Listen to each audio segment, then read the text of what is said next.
নিজের বাড়ির মেয়ে মেয়ে, আর অন্যের বাড়ির মেয়ে মেয়ে নয়। অন্যের বাড়ির মেয়ে হচ্ছে ছেলের বউ।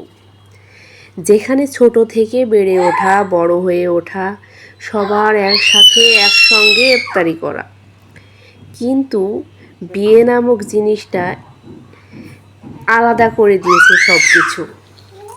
কারণ হচ্ছে দেখুন, যেখানে বাবা মা ভাই বোনের সঙ্গে আনন্দ করে ইফতার করা হতো, বিয়ের আগ পর্যন্ত 18টা বছর যেই বাড়িতে বেড়ে ওঠা, সেই বাড়িতেই বিয়ে নামক জিনিসটা আলাদা করে দেয়। কারণ এই রমজান মাসে বাড়ির বউদেরও ইচ্ছে করে তার মায়ের বাড়ি গিয়ে কয়টা রোজা করে আসি, সবার সঙ্গে আনন্দ হই হুল্লোড় করে মুড়ি মেখে একসঙ্গে ইফতারি করে আসি।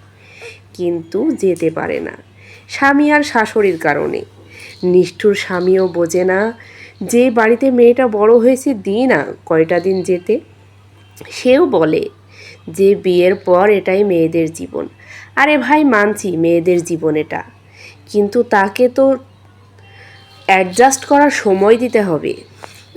মানিয়ে নিতে তো খুব তাড়াতাড়ি পারে না, মানাতে তো একটু সময় দিবে নাকি। অথচ একই বাড়ির মেয়ে, বৌমা ছেলের বউ বলে যাওয়া যাবে না মায়ের বাড়ি, কিন্তু ওই একই বাড়ির মেয়ে অনেক দিন ধরে শ্বশুর বাড়ি আসে, রোজা এসেছে, মেয়েটাকে যা নিয়ে আয়। কয়দিন থাকবে শ্বশুর বাড়ি, নিয়ে আয়, মায়ের সাথে কটা দিন থেকে যাক, আমাদের সাথে কটা দিন থেকে শান্তিতে ইফতারি করে যাক।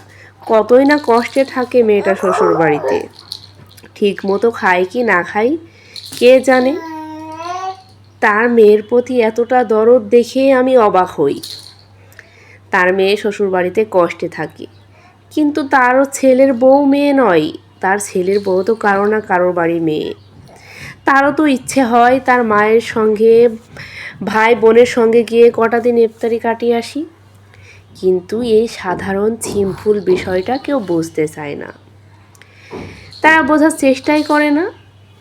ছেলের বউ বলে তাকে মুখ বুজে সব কিছু মেনে নিতে হবে, তার প্রতিবাদও করা যাবে না, তার কোনো শখ আহ্লাদ বলতে কিচ্ছু থাকতে নেই। শুধু শখ আহ্লাদ আছে তার বাড়ির মেয়ের। তার বাড়ির মেয়ে অনেক দিন শ্বশুর বাড়িতে আছে, এই রমজান মাসে নিয়ে এসো, নিয়ে এসে কটা দিন থেকে যা। কিভাবে থাকবে একা একা মেয়েটা শ্বশুর বাড়ি, কতই না কষ্ট হয়। কিন্তু তার ছেলের বউকে দিয়ে বাড়ি শুদ্ধ কাজ সব করাচ্ছে, এদিকে তার কোনো খেয়াল নেই, কারণ এটা তো বাড়ির বউ, করা লাগবে। কিন্তু তার মেয়েও তো কোনো না কোনো বাড়ির বউ, সেখানেও তো তাকে করা লাগবে।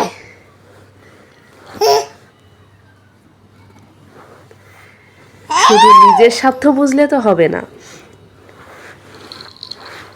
এক মুখে কত কথাই না বলে।